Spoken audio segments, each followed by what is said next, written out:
Rumah Sakit Dr. Haji Yusuf SK adalah salah satu rumah sakit yang berada di bagian utara Provinsi Kalimantan Utara, tepatnya di Kota Tarakan, Jalan Pulau Irian Skip. Rumah sakit ini didirikan pada tahun 1947 dengan status milik pemerintah swasta Kabupaten Bulungan dengan kelas rumah sakit tipe B. Tanggal 6 Desember 2021, Rumah Sakit Umum Provinsi Kalimantan Utara berganti nama menjadi Rumah Sakit Dr. Haji Yusuf SK.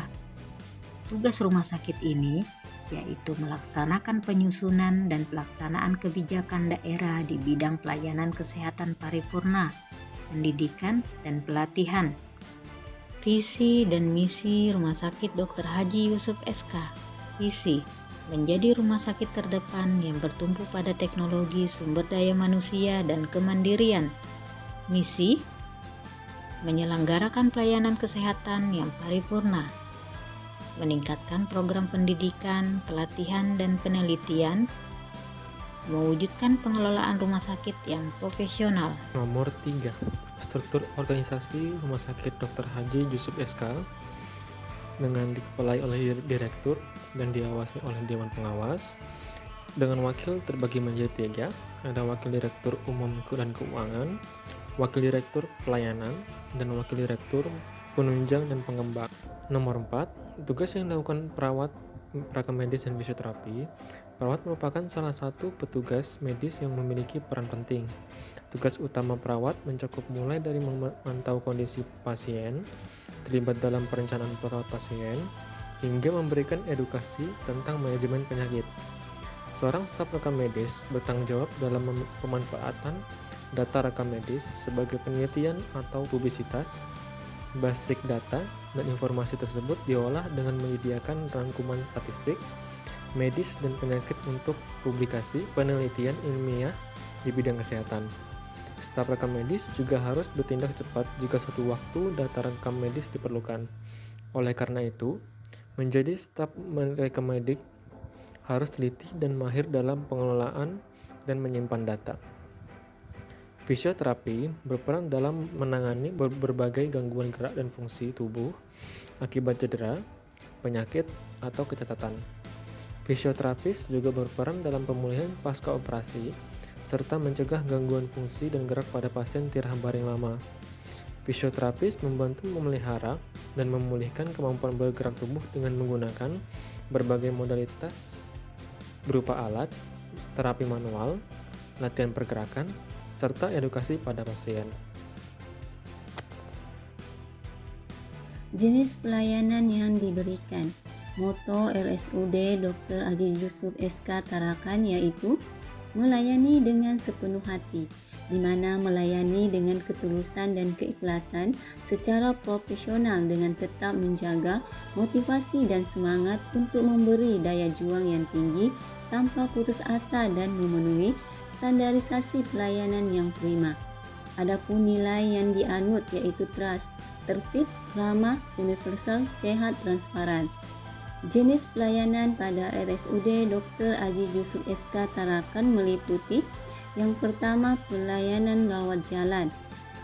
Terdapat poli gigi dan mulut, poli kandungan, poli fisioterapi dan akupuntur, poli IPWL, poli bedah saraf, poli bedah urologi, poli VCT, poli hemodialisa, poli tumbuh kembang, poli paru, poli TB MDR, poli medical check up, poli THT, poli mata, poli ortopedi, poli jantung dan pembuluh darah, poli jiwa, poli bedah anak, poli kulit dan kelamin, poli dalam, poli bedah umum, dan poli syaraf.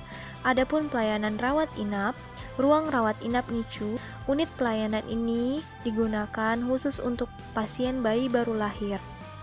Ruang rawat inap HCU atau High Care Unit, di mana unit pelayanan ini dikhususkan pada pasien dengan kondisi stabil dari fungsi respirasi, hemodinamik, dan kesadaran, namun masih memerlukan pengobatan, perawatan, dan pemantauan secara ketat. Ruang rawat inap ICU dikhususkan pada pasien dengan penyakit jantung serta pembuluh darah. Ruang rawat inap Nusa Indah atau VIP, di mana ruang perawatan ini terdiri dari 1 orang 1 kamar, baik untuk perawatan pasien dewasa maupun anak-anak, dengan fasilitas bed pasien, televisi, lemari es, AC, oksigen sentral, lemari pakaian, kamar mandi, dan WC, serta overbed table. Untuk ruang rawat inap teratai atau ruang jiwa, pelayanan rawat inap pada gangguan jiwa dengan konsep UPIP atau Unit Pelayanan Intensif Psikiatri, ruang rawat inap ICU. Pelayanan perawatan intensif disediakan dan diberikan kepada pasien dalam keadaan kegawatan dan kedaruratan yang perlu ditanggulangi dan diawasi secara ketat, terus-menerus dan memerlukan tindakan segera, ditunjukkan untuk observasi, perawatan dan terapi yang bersifat komprehensif dan multidisiplin. Berikutnya, ruang rawat inap PICU.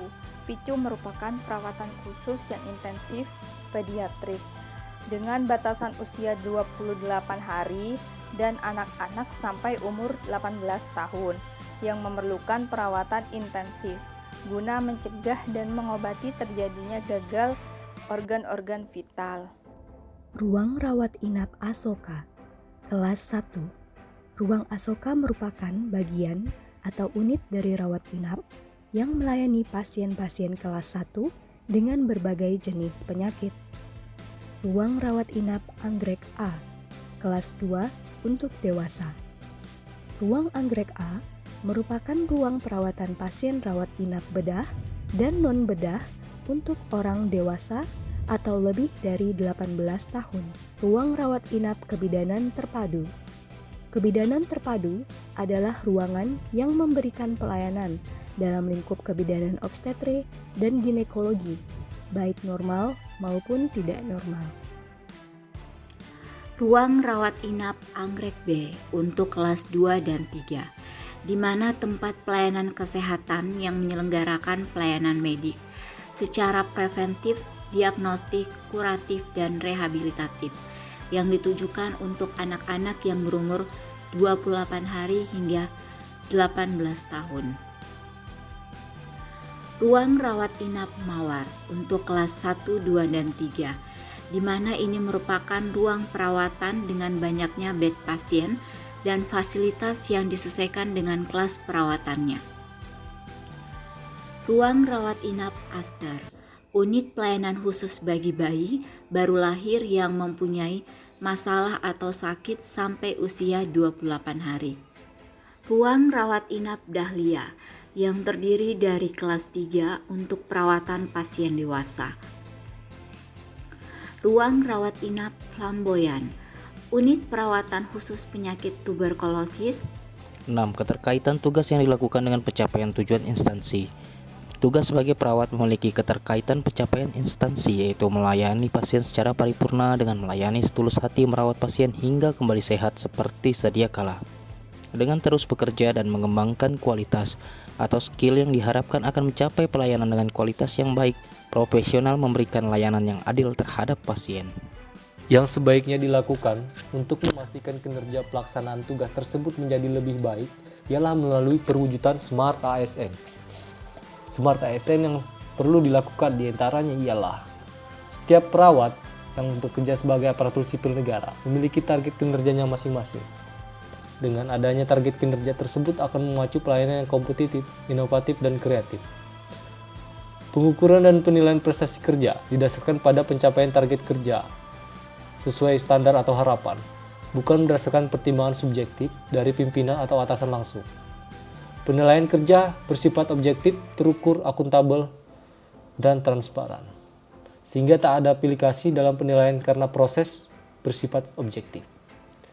Kemudian, manajemen tugas dalam setiap bidang perlu terus dievaluasi secara berkala, sehingga dapat menghindari sistem tugas yang tumpang tindih akibat minimnya personil atau tenaga perawat yang ada di rumah sakit, sehingga pelayanan publik akan lebih maksimal.